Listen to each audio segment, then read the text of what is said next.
Apple. But Hey everybody, it's Monday morning. Welcome to On the Horizon. Eric and Mike with you for one final week. We've decided that we've done our duty here in terms of helping you guys figure this out and how to go forward. So we're going to wrap the show up this week, but don't fear. Eric and I will continue to figure out how to bring you interesting and creative content going forward. So we'll do what we did before, spend a little time thinking about what we can do creatively, and then we'll let everybody know what our plans are. So look forward to that. And we may do a slightly modified show on Friday where maybe we can do a little more Q&A with you guys just to wrap up the show in a slightly more interactive fashion. So again, thanks everybody for joining us. Happy Mother's Day. We obviously weren't with you yesterday, so I hope you guys had a chance to spend some time with your moms, even if it was remotely like we did. Today we're going to talk about social media.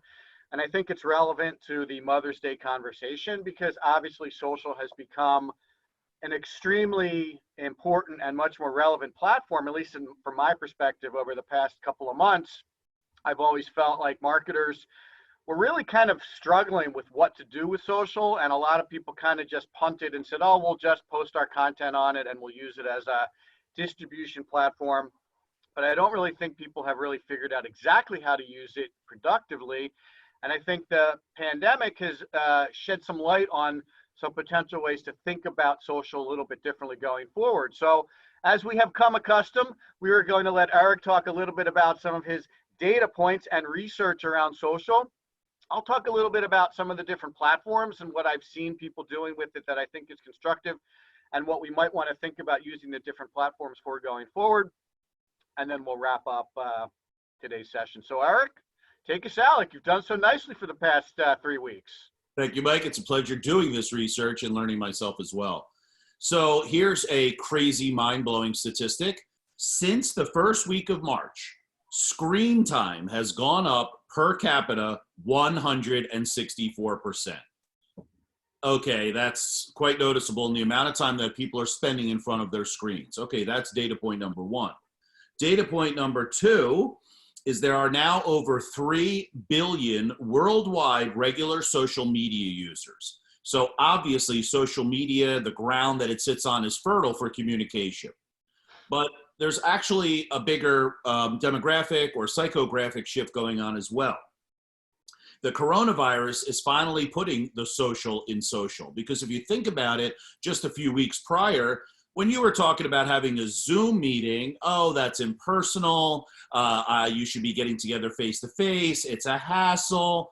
But now, socializing via technology, specifically social media platforms, I mean, heck, we're broadcasting live on Facebook right now, something we never did prior to the pandemic, is now becoming accepted, and not only accepted, but a cornerstone of your communication with your clients. So what's interesting is that when you look at this transition, platforms specifically like Zoom are not only becoming an essential in business communication, but the stigma of a video conference, of a social media platform broadcast is almost completely gone. And that opens the doors for companies like ours that are looking to communicate with target markets, customer bases, colleagues, and that's where we can set our new direction from the social media transition. Cool. So as I've tended to do, I like to break it down from a tactical perspective and give you guys some insight into how you can potentially leverage social media to get your message out and to engage with your customers and prospects in a maybe more interactive way, maybe even a more personal way. So one of the big guiding factors around social that we typically talk to clients about is leaning into one platform. Don't try to do everything all at once on every social media platform. And what I'm going to do now is kind of go through at least the 4 major platforms and tell you what we think the benefits of those platforms are. And it's interesting, over the past couple of months, their differences have become more obvious to me. So let's talk about Facebook quickly. Obviously, we're live on Facebook today. If you've noticed any of Facebook's advertising, which has gotten super aggressive during the pandemic, what's it all about? Groups. Facebook is really leaning into this idea of groups, like-minded people getting together and having conversations online about things that interest them, that are, related to them and their specific hobbies or personalities or likes and dislikes. And I think Facebook has a wonderful opportunity for marketers for you to build your own group. Now, what do I mean by that? We talk a lot about trying to find out where your prospects are and then taking your message to them. Well, this group idea actually gives you the opportunity to build your own group and get access to your prospects because you're bringing them together. So instead of you finding them, there's an opportunity for you to bring them together. So I'm part of a group on Facebook, and I'm not a Facebook super user by any stretch of the imagination, but the groups I'm in are interesting. I'm part of the HubSpot Agency Owners Group. I'm part of the Golden Doodle Owners Group because we have a Golden Doodle dog. And I'm group members of like maybe 2 or 3 other groups that are related to the kind of things I like to do. So specifically, that HubSpot Owners Group is not about marketing. It's not about selling. It's just about helping everyone in that collective get better at what they're doing, manage their agency, because we have a lot in common. We all use HubSpot as one of our marketing platforms for our clients and for ourselves. So I'm constantly looking at what's going on in the group, what conversations are taking place. There's a lot of people posting like, hey, can someone help me with this? Hey, I have a client that, that needs this. Hey, I'm looking for something like that. HubSpot pops in from time to time and offers some interesting information about their platform, some educational opportunities. And it's amazing how many people are part of that group and how transparent and educational all of that content is. So no one's posting their marketing material there. It's all about a conversation around how can we get better at using HubSpot? How can we get better at running our agencies? So it would actually be quite easy for you to start a similar group for your target market where it's all about educating, advising, and guiding. And Facebook really seems to be becoming that type of platform. And yes, they've made it multimedia with live streams and polls and messenger, things that you can do to make that session more interactive, really lean into their platform. So, if I'm looking at social media, I'm looking at Facebook in terms of how to organize my audiences. LinkedIn is much more about trying to get someone's attention, really mostly from a business perspective. Now, I'll come back around to Facebook when it comes to advertising because the advertising models are all a little bit different. But LinkedIn is really all about posting educational content. So if you're on LinkedIn, and I'm on LinkedIn more frequently, I'm constantly seeing content that people published. I'm constantly hearing people's ideas. It's not about, hey, I need help with this. It's about, have you thought about that? This is what I learned. What do you guys think about that? Here, I published this new infographic. I'm offering this webinar. So it's a much more business, promotional, educational in some way, but it's much more about, here's what I have to say. Are you interested in it? And can we start a conversation? So LinkedIn has kind of started to get this more conversational component to it, as opposed to trying to group us together. It's more about mass marketing, these conversation starters and these educational opportunities. So again, it's a different way to use LinkedIn than maybe we would think about using Facebook. The other thing I like to do is I have a 22-year-old son and a 25-year-old son, and I really like to ask them how they're using social media, because for me, that tells me where social media is going. So when I talk to my 22-year-old son about Twitter, he says, Dad, I get my news from Twitter. And if you think about it, that makes a lot of sense, because if you're subscribing to people or if you're following people on Twitter, a lot of them are posting things that are happening to them. Like if you follow Donald Trump on Twitter, he's trying to communicate what he wants you to know about what's going on in the country. Whoever you follow on Twitter is generally kind of posting to you things that they think should be interesting to you. So it's not really conversational. It's more of a one-way story where they're telling you things that they want you to know. Just like when you watch the news on TV, they're telling you things that they think you need to know or things that they want you to know. So it's very interesting how those 3 mainstream social platforms have diverged in terms of what they're doing and how we use them. And the last one, because I really just don't want to skip this one, and it sometimes gets like missed in this conversation of social media, is YouTube. We mentioned this briefly at least once, maybe twice over the past couple of weeks. YouTube is the 2nd largest search engine on the planet, only behind Google. More people are searching things on YouTube than any other platform except Google. So you have to include YouTube in your social media strategy. Obviously, it's a very video-centric platform, but you have to think about what kinds of videos I can post that will get people's attention, and make sure you're tagging them properly, describing them properly, naming them properly, so that if someone is searching for how do I use social media in my marketing, they're going to find videos like this where we're talking about social media. The other thing that's really interesting about YouTube is it obviously has an intent to be a streaming platform like Netflix, Hulu, and Amazon, and it's available on all of our TVs now. So when you're looking on your TV and you see Disney Plus, Hulu, Netflix, you're also going to see YouTube now. And YouTube, it's very easy to get that content. So since I've been stuck at home and I can't go to my gym, I turn to YouTube for workout videos. And I'm doing yoga, and I found a really cool 20-minute like blaster workout that I want to do, and all by simply searching YouTube, and it's on my TV. I'm not watching it on a little screen on my phone, and it's allowing me to interact with that content in a much different way than it was even a year ago. So you have to think about how people are going to use YouTube to get access to your video content also. So thinking about these 4 different platforms in a different way will help inform your social media strategy, what content you want to create for each of these platforms, and even which one to start with. And like we said, start with one, get good at one, and then when you're seeing results from one, consider moving to some of the others. Eric?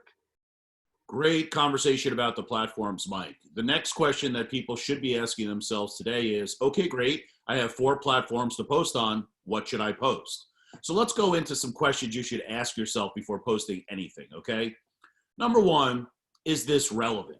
Because if you're posting something that's way out of left field, then you're not only going to not connect with the viewers, listeners, followers that you have, but you're also risking a big chance of turning them off. Because if it's not relevant, then nobody's giving you the credence that you're saying something interesting.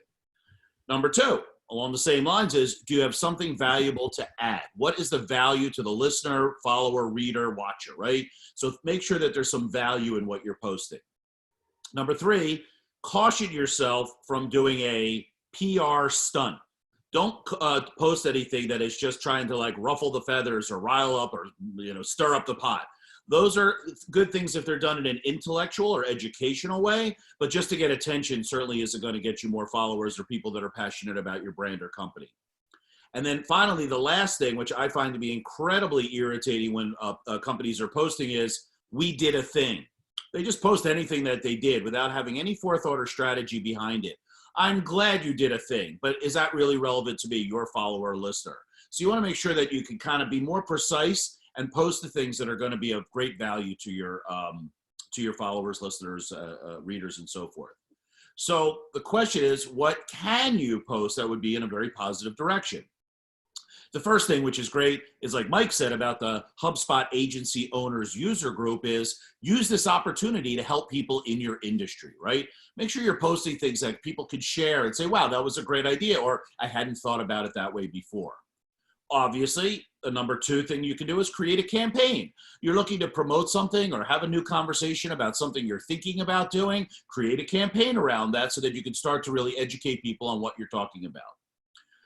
Also, this is a great opportunity to use social media to try things that don't require a ton of investment.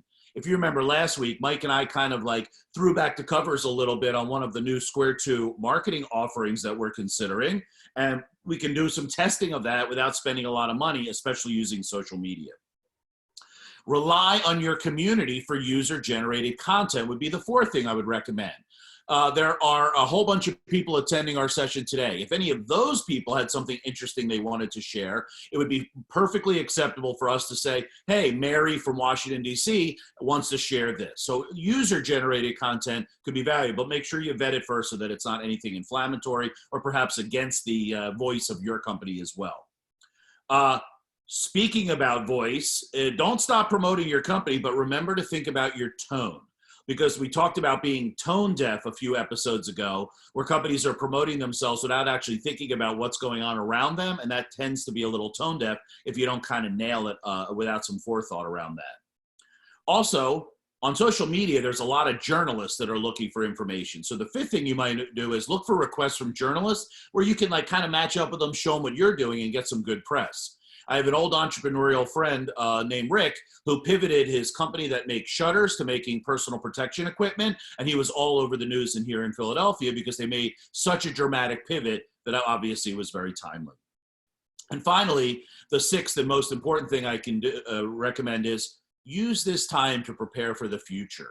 Think about where you're going from here. This whole darn series that we're doing is called On the Horizon because we're trying to look forward and say, hey, what's coming down the pike? So think about social media and think about how you can leverage that in the future to drive even more results for your business. I hope some of those tips helped you. And don't forget about the things not to do as well. Those might be even more critical about the things to do.